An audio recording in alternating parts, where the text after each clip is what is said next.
కూతురు విషయంలో ఉన్న చిత్తశుద్ధి సీఎం కేసీఆర్ కు విద్యార్థులు పట్టలేదని బీజేపీ బోధన్ నియోజకవర్గ అసెంబ్లీ కన్వీనర్ శ్రీధర్ అన్నారు. టీఎస్పీఎస్సీ పేపర్ లీకేజీ వ్యవహారంపై బోధన్ పట్టణంలోని అంబేద్కర్ చౌరస్తాలో బీజేపీ ఆధ్వర్యంలో ధర్నా నిర్వహించారు. లిక్కర్ స్కామ్ల నుండి కూతురును ఎలా తప్పించాలి ఆలోచిస్తున్నారే తప్ప విద్యార్థుల భవిష్యత్తు గురించి కేసీఆర్ ఆలోచించడం లేదని శ్రీధర్ విమర్శించారు.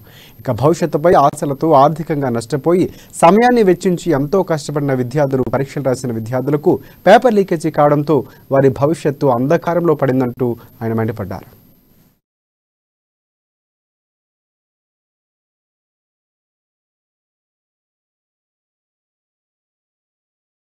రద్దు చేసి వేలాది మంది నిరుద్యోగుల ఉసురు పోసుకున్నాడు.